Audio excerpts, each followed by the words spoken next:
Hello, today is June 23rd. We're going to continue our discussion going through different debts. So let's go back to where we were. I have to keep the videos basically under 10 minutes long for the transcription, etc. So we put in a Visa owes $8,200. We're going to assume these are all one person's debt. $8,200 owed on a Visa, minimum payment of $82 a month, interest rate of 16%. We also have an Amex with a little over $14,000, minimum payment $284. And this, if you remember, is on a 0% interest until next month. It expires next month. This card actually had about 12 or 18 months of interest, after which, if you remember, it goes to 13%. So we said we're going to set ourselves a little reminder in our calendar to do something in a couple of weeks before that interest rate resets, and then you're paying 13% on this. We also found there the credit available on that card was $25,000 total. Remember, we did $25,000 minus the balance, so we've got $10,000 of available credit on that card. This Visa card here, we did not have that number, but let's just say it's 15,000. Oops. We're going to say 15,000 less the balance here, so just over $6,700. We've got a few more cards. So here we're looking at, now it's in front of the screen. This is another credit card. New balance, $791, minimum payment, $40. Now this one, interestingly, maybe because the balance is only $800, but it only gives you this. So if you only make the minimum payment, $40, it will take you 2 years to pay off, and you'll pay a total of $925. So it's that an extra $135. It doesn't give you a larger payment. So if you paid instead of $40, if you paid $60, you could work that out if you wanted to. Quite frankly, I don't. But I would imagine since it's such a small balance, it only gives you one payment alternative here. Obviously, you can pay whatever you want, but as far as easy calculation. So I don't know why that is. I'd probably have to look into that more. But remember, like the other card we looked at, late payment warning. If you do not pay on time, you get a $40 fee and your interest rate goes to 30%. Now, if this happens to you, don't panic. The first thing you can do is you call up the credit card company and say, oh, I'm sorry, I missed the payment. My grandfather's best friend's gerbil died and I had to go and attend the funeral, et cetera, whatever. Just, say, oh, sorry, I couldn't make it. Can you waive that for me? They'll usually take that fee off. I don't know about the APR. I've never done that. I've missed plenty of payments, especially back in the day when the stuff wasn't on auto pay, but maybe they'll prevent your APR from going up, maybe not. If anyone has any experience with that, please let me know, because I'd love to know how they handle that. So we're going to pop these into our sheet, $792. Let's go back to our sheet here. So we're going to say, we'll call it a Discover card. $791, payment is $40. That one, let's now go back and look at the details on that card.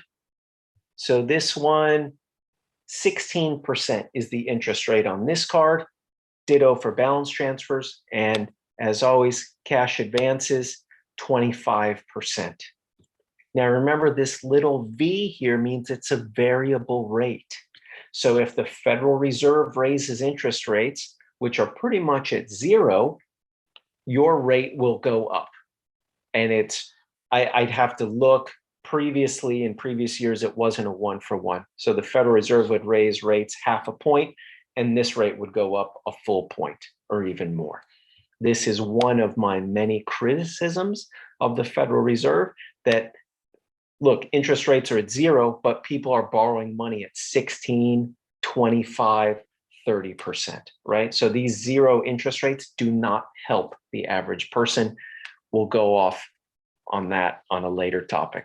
So we're going to put 16% into our spreadsheet. Again, this one, 16% here. This one, we don't have the credit available. Let's assume it's $5,000, just for argument's sake, and just so we can put something in there, right? But these ones we don't really know. Now, I've got one more, I think, to share. And give me 1 second. I have to open it up here. After I close down all of my 8,000 windows. No, that's not it. Okay.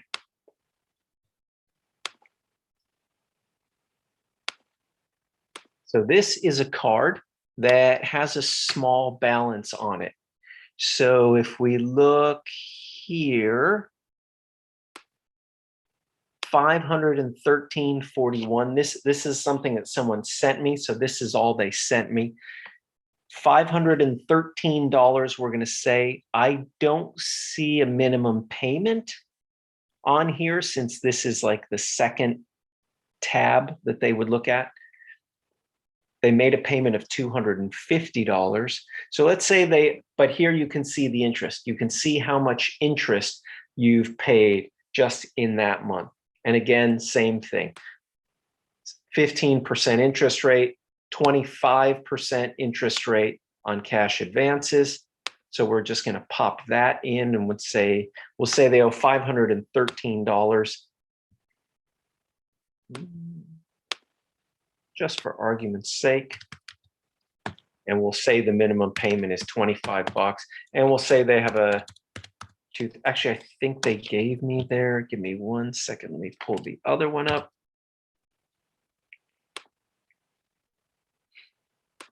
Oh no, this is a different loan actually. So thank you to all of you who've sent things in.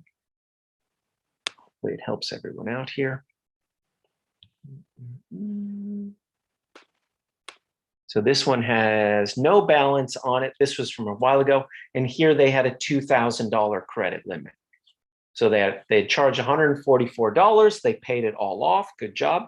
So they're not paying interest, right? If you pay your credit card off in full every month, you are not paying interest. So we will use that $2,000 as the credit limit for here. So these are the things we don't know in yellow. We don't know our credit limit for student loans, but that's okay, because I'm assuming that this fictitious person is not in school currently. So they don't need to worry about that. We're not sure what the credit limit is here or here, but we just made some assumptions based on the balance size. If you owe $8,000, you probably have a decent credit limit there. This one, we made an assumption, and here this was we kind of amalgamated two.